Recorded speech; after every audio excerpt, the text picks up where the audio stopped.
Hey guys, welcome to my YouTube channel. तो चलिए, जो हमने अपनी प्रीवियस वीडियो में इस टॉपिक को अधूरा छोड़ा था, लिक्विड कंडक्ट इलेक्ट्रिसिटी, उसको हम कंटिन्यू करते हैं।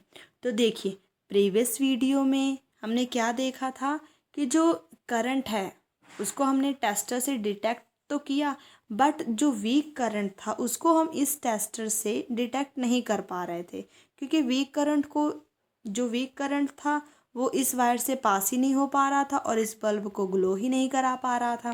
तो उस चीज़ के लिए हमने क्या देखा था कि हम जो इलेक्ट्रिक करंट के दूसरे इफ़ेक्ट से एक दूसरा टेस्टर बनाएंगे, जिससे हमें जो वीक करंट है हम उसको भी डिटेक्ट कर पाएँ। Do you recall that electric current produce a magnetic effect? तो क्या आपको याद है, क्लास 7th में हमने ये भी स्टडी किया था कि जो इलेक्ट्रिक करंट है वो मैग्नेटिक इफेक्ट को प्रोड्यूस करता है। तो ये रहा वो टॉपिक क्लास 7th का, जिसमें हमने देखा था कि जो magnetic effect of electric current, जिसमें हमने इस सारे टॉपिक को अच्छे से डिस्कस किया था और हमने ये वाली एक्टिविटी भी करी थी, एक मैग्नेट भी बनाया था एंड इलेक्ट्रोमैग्नेट भी बनाया था। ठीक है, अगर आप इसको देखना चाहते हैं तो आप डिस्क्रिप्शन में दिए गए लिंक से इस वीडियो को भी देख सकते हैं। तो देखिए, अब तो आपको याद आ ही गया होगा ना कि कैसे हमने electric current produce magnetic effect, ये भी हमने देखा था। What happen to a compass needle kept nearby when a current flows into a wire. अब यहाँ पे इन्होंने बोला है कि अगर कोई भी कंपास है, जैसे कि यहाँ पे इन्होंने हमें दिखा रखा है, इसे कहते हैं कंपास। अगर हम इस कंपास के पास ऐसी वायर लेके जाएं जिससे करंट फ्लो हो रही है, तो उससे होगा क्या, ये जो कंपास है इसकी जो नीडल्स हैं इधर उधर डिफ्लेक्ट करने लग जाएंगी, मतलब मूव करने लग जाएंगी। Even the current is small, चाहे इस वायर में, जिस वायर को हम इसके आसपास लेके जा रहे हैं, उस वायर में करंट बहुत ही थोड़ा हो, फिर भी इसकी नीडल्स डिफ्लेक्ट करने लगेंगी। The deflection of the magnetic needle can be seen, और इसकी जो डिफ्लेक्शन हो रही है उसको हम इजिली देख भी पाएंगे। Can we make a tester using the magnetic effect of current? तो क्या हम ऐसा करें कि इसके जो मैग्नेटिक इफेक्ट से ही हम एक टेस्टर बना लें, जिससे हम जो स्मॉल करंट भी पास हो रहा है उसको भी डिटेक्ट कर पाएँ। तो let us find it in activity 11.3। तो हम उसको 11.3, ये जो एक्टिविटी है इसमें देखते हैं। तो इसमें हमें क्या करना है, जो माचिस होती है, माचिस की डिब्बी लेनी है, मतलब कि डिस्कार्डेड मैच बॉक्स लेना है, और इसके ऊपर wrap the electric wire a few times around the tray. और यहाँ पे जो हमें दिख रही है ब्लैक ब्लैक, ये क्या है, इलेक्ट्रिक वायर ही इसके तरफ, इसके ऊपर हमें रैप कर देना है और इसके अंदर स्मॉल कंपास नीडल रख देना है। अब क्या करना है, now connect one free end of the wire to the terminal of the battery. इसके एक एंड को जब हमने ऐसा रैप किया, एक एंड तो इधर आ गया और एक एंड जो ऐसे रैप करा, इस एक एंड को इस बैटरी से कनेक्ट कर देना है और दूसरे एंड को फ्री छोड़ देना है।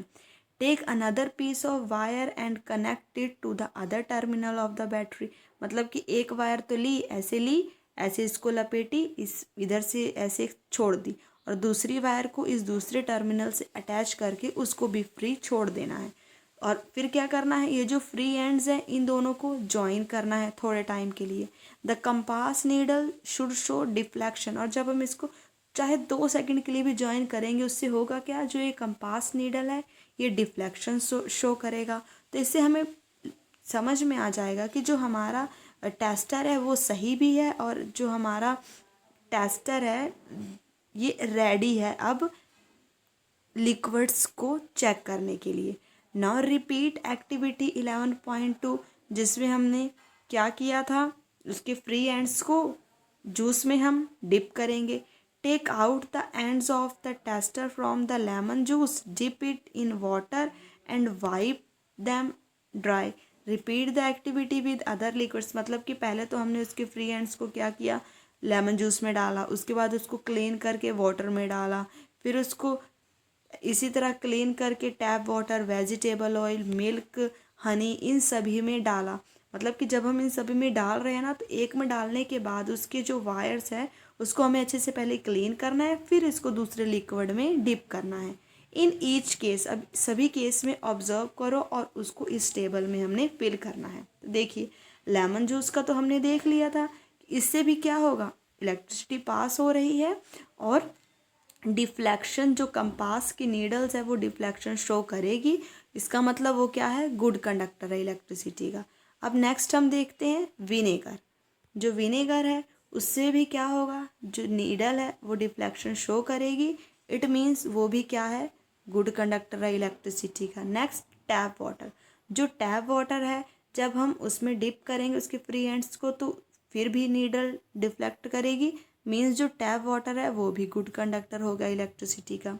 बट जो वेजिटेबल ऑयल है, मिल्क है या फिर ये हनी है, इसमें जब हम वायर्स को डिप करेंगे तो इससे नीडल डिफ्लेक्ट नहीं करेगी।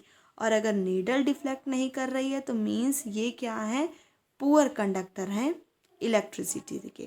तो ये क्या है, इससे हमने अपना टेबल भी फिल कर लिया। From table we find that some liquids are good conductor of electricity and some are poor conductor of electricity। अब इस टेबल से हमें ये तो पता चल गया कि सारे लिक्विड गुड कंडक्टर नहीं होते हैं, कुछ लिक्विड्स गुड भी होते हैं और कुछ liquids poor conductor of electricity भी होते हैं। अब यहाँ पे हमने इस बॉक्स को छोड़ा था, चलिए इसको भी डिस्कस कर लेते हैं। You may use a LED in place of electric bulb in the tester. जो हम यहाँ पे जो फिगर दी हुई है 11 पॉइंट, ये रही वो फिगर जिसमें यहाँ उन्होंने हमें बोला है कि यहाँ पे जैसे हमने बैटरी यूज़ करी है तो बैटरी की जगह जो वहाँ पे उन्होंने हमें LED बल्ब्स दिखाई हैं हम वो भी यूज़ कर सकते हैं। अब उस बल्ब को यूज़ करने से होगा क्या, ये जो LED बल्ब है, ये LED है, ये तब भी ग्लो कर जाएगी जब बिल्कुल वीक इलेक्ट्रिक करंट भी पास कर रहा होगा। तो इससे हमने क्या जाना, अगर वीक इलेक्ट्रिक करंट को चेक करना है, ठीक है, या तो हम क्या कर सकते हैं, ये वाला टेस्टर बना सकते हैं जिसमें हम कंपास नीडल को रखें, या फिर अगर नहीं है हमारे पास कंपास नीडल तो बैटरी की जगह हम क्या यूज़ कर लेंगे, LED यूज़ कर लेंगे, क्योंकि ये तो वीक इलेक्ट्रिक करंट पास होने पे भी ग्लो कर जाएगी। There are 2 wires. अब इस LED में क्या है, 2 वायर्स होती हैं अटैच टू एन LED।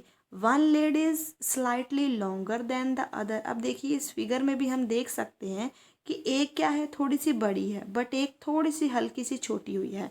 तो ये जो लॉन्गर लीड है is always connected to the positive terminal. जो बड़ी है वो हमेशा पॉजिटिव से कनेक्ट होगी, जैसे इसमें भी ये बड़ी है और इसमें ये बड़ी है। और ये जो छोटी वाली है, जो शॉर्टर लीड है, is always connected to the negative terminal. Means कि जो लॉन्गर है वो पॉजिटिव से कनेक्ट होगी और जो शॉर्टर है वो हमेशा नेगेटिव टर्मिनल ऑफ बैटरी से कनेक्ट होगी। तो देखिए इसके बाद हमने ये भी देख लिया पूरा कि कैसे हम कंपास की मदद से डिफरेंट लिक्विड्स को चेक करेंगे और उस लिक्विड्स को चेक करने पे हमें लगेगा पता कि कौन सा गुड कंडक्टर और कौन सा बैड। अब यहाँ पे पहली और वो जो क्या बातें कर रहे हैं, when the free end of the tester do not touch each other there is an air gap between them। मतलब कि जैसे ये क्या है, फ्री एंड्स है, अगर हम इन दोनों को टच नहीं करवा रहे हैं तो ये क्या है, इनके बीच में ये क्या है, एयर गैप्स ही तो है।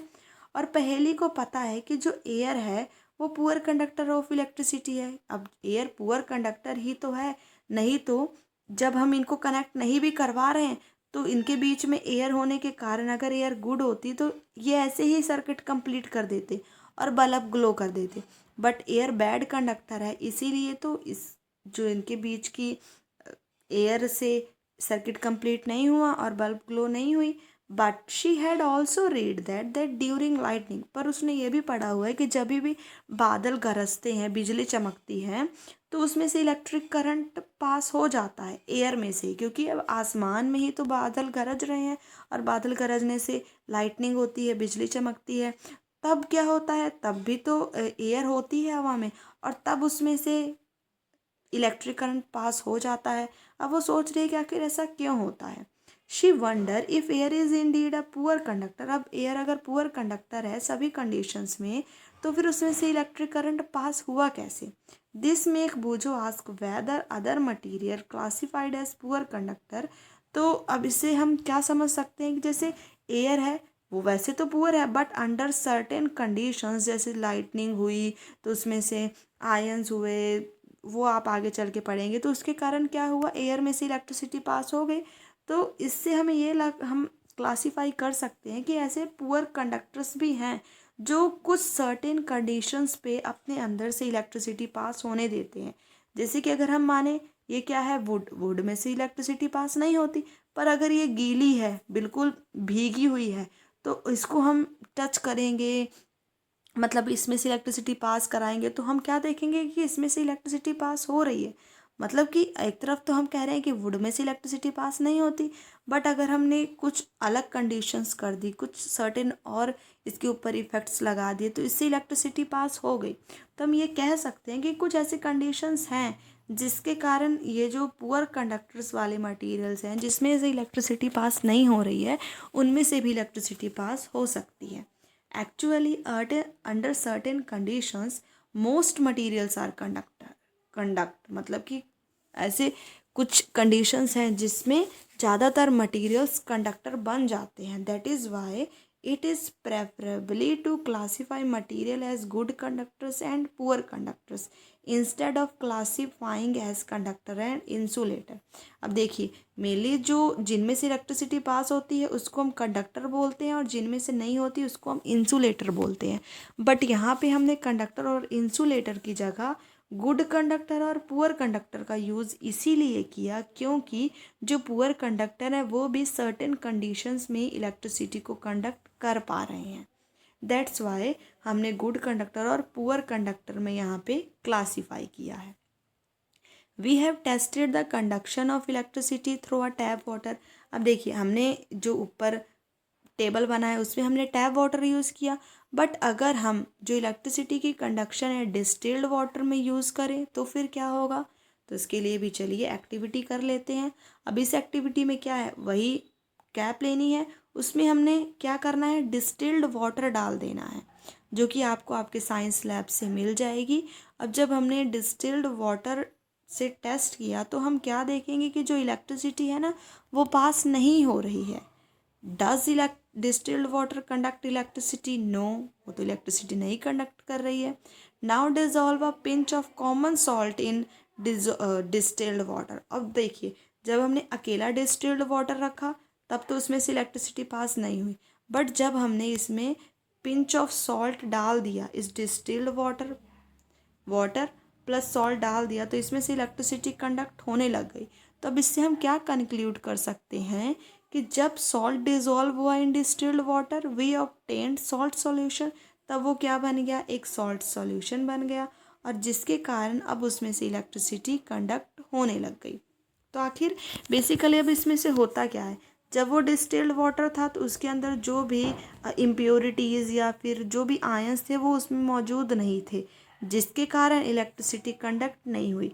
बट जब हमने इस वाटर में कुछ सॉल्ट भी डाल दिए तो जो आयंस और इम्प्योरिटीज़ थी वो उस सॉल्ट के कारण इस वाटर में आ गई, और जिसके कारण जो इलेक्ट्रिसिटी है वो इलेक्ट्रिसिटी को आखिर चाहिए क्या होता है, आयंस ही चाहिए होते हैं, क्योंकि अगर फ्री आयंस होंगे तभी तो इलेक्ट्रिसिटी इजीली मूव करेगी और इलेक्ट्रिसिटी कंडक्ट करेगी।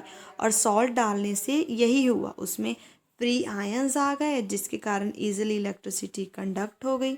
The water that we get from source such as taps, hand pumps, wells and ponds are not pure. मतलब कि वो बिल्कुल प्योर नहीं होते। इट में contain several salts dissolved in it. Means कि इन सभी सोर्सेज से, चाहे वो टैप, हैंड पंप या फिर कुआं या तालाब, इन सभी से जो भी हमें वाटर मिलता है वो बिल्कुल प्योर नहीं होता, उसमें कुछ मात्रा में सॉल्ट्स डिज़ोल्व होते हैं and small amounts of mineral salts. और जो small amounts of mineral salts होता है वो उसमें नेचुरली ही प्रेजेंट होता है। तो इसी कारण जो टैप का वाटर है या फिर जो पॉन्ड का वाटर है ये क्या है, गुड कंडक्टर्स ऑफ इलेक्ट्रिसिटी हैं, क्योंकि उसमें कुछ मात्रा में सॉल्ट्स, मिनरल्स ये सब प्रेजेंट है। बट जो डिस्टिल्ड वाटर है उसमें ना तो सॉल्ट्स प्रेजेंट होता है और ना ही कोई मिनरल प्रेजेंट होता है, जिसके कारण वो पुअर कंडक्टर होता है। तो अब यहाँ पे पहेली पूछ रही है कि अब ये जो नेचुरली वाटर में ये सारी चीज़ें प्रेजेंट होती हैं तो क्या ये हमारे हेल्थ के लिए बेनिफिशियल है? तो यस, जो स्मॉल अमाउंट में मिनरल सॉल्ट्स प्रेजेंट होते हैं ये सब हमारी हेल्थ के लिए बेनिफिशियल होते हैं। क्यों? However these salts make water a good conductor, और जिससे देखिए अब हमारी बॉडी को भी तो कुछ ऐसी चीज़ें चाहिए ना, जिससे हमारी बॉडी अच्छे से रहे। तो उसके लिए ये जो सॉल्ट्स इन सभी वाटर में प्रेजेंट होते हैं वो सारे अच्छे होते हैं, पर डिस्टिल्ड वाटर में ये सारी चीज़ें निकाल दी जाती हैं। तो इसीलिए अगर हम डिस्टिल्ड वाटर को ज़्यादा टाइम तक पीते रहें तो उससे हमारे शरीर में नमक की और मिनरल्स की कमी हो सकती है, इसीलिए हम उससे बीमार भी हो सकते हैं। तो इसीलिए ये जो मिनरल्स इस वाटर में प्रेजेंट होते हैं वो हमारी हेल्थ के लिए बेनिफिशियल होते हैं। हाउएवर और इन्हीं मिनरल्स के कारण ये वाटर गुड कंडक्टर भी होता है इलेक्ट्रिसिटी का। So we should never handle electric appliances.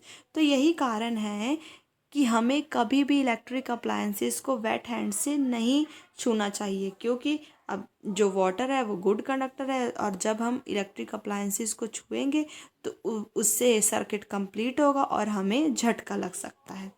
We have found that कि जब हम कॉमन सॉल्ट को डिस्टिल्ड वाटर में डिज़ोल्व कर रहे हैं तो डिस्टिल्ड वाटर भी क्या बन जा रहा है, एक गुड कंडक्टर बन जा रहा है इलेक्ट्रिसिटी का। What are the other substance which when dissolve in distilled water. अब देखिए यहाँ पे तो हमने देखा कि जब हमने सॉल्ट को डिज़ोल्व किया डिस्टिल्ड वाटर में तब वो गुड कंडक्टर बन गया। तो क्या कोई अदर सब्सटेंसेस भी हैं जिसको हम डिस्टिल्ड वाटर में डिज़ोल्व करें तो वो गुड कंडक्टर बन जाए? तो उसको हम फाइंड करते हैं इस एक्टिविटी के थ्रू। इस एक्टिविटी में क्या करना है, हमें 3 कैप्स ले लेने हैं। 3 कैप्स में pour about 2 tablespoon of distilled water in each of them. सभी में हमने डिस्टिल्ड वाटर 2 चम्मच डाल देना है, ठीक है। Add few drops of lemon juice या डिल्यूट हाइड्रोक्लोरिक एसिड या फिर डिस्टिल्ड वाटर इन 1 कैप। मतलब कि सभी में डिस्टिल्ड वाटर तो है ही। पहले वाले में हमने क्या करना है, HCl या फिर लेमन जूस ये सब डाल देना है। और जो सेकंड कैप है जिसमें डिस्टिल्ड वाटर है उसमें हमने क्या करना है, कोई भी कास्टिक सोडा डाल देना है, ठीक है। मतलब कि ये बेस हो गया, और HCl क्या हो गया, एसिड हो गया। कास्टिक सोडा क्या हो गया, बेस हो गया। और जो थर्ड कैप है उसमें little sugar to the distilled water in the third cap. और थर्ड कैप में हमने क्या करना है, शुगर डाल देनी है। Test which solution conduct electricity and which do not, what result do you find. अब देखिए सभी में डिस्टिल्ड वाटर तो है ही। पहले में हमने एसिड मिलाया HCl, सेकंड में हमने बेस मिला दिया सोडा डाल के, और थर्ड में हमने शुगर डाल दी। तो अब आपने देखना है कि इन सभी में से किस लिक्विड में से इलेक्ट्रिसिटी पास होगी। Most liquid that conduct electricity are solution of acid base and salt. अब इससे हमें क्या पता चला, जो इलेक्ट्रिसिटी है ना इन तीनों ही सॉल्यूशंस में से इजीली पास कर जाएगी। तो इससे हम क्या आइडिया लगा सकते हैं कि जो इलेक्ट्रिसिटी कंडक्ट कराने के लिए सॉल्यूशन एसिड जो कि HCl था, बेस जो कि कास्टिक सोडा था, और जो थर्ड शुगर सॉल्यूशन था उसकी जगह अगर हम सॉल्ट भी डाल दें तो मतलब कि सॉल्ट इलेक्ट्रिसिटी कंडक्ट कराने के लिए सॉल्यूशन का ये सब होना ज़रूरी है।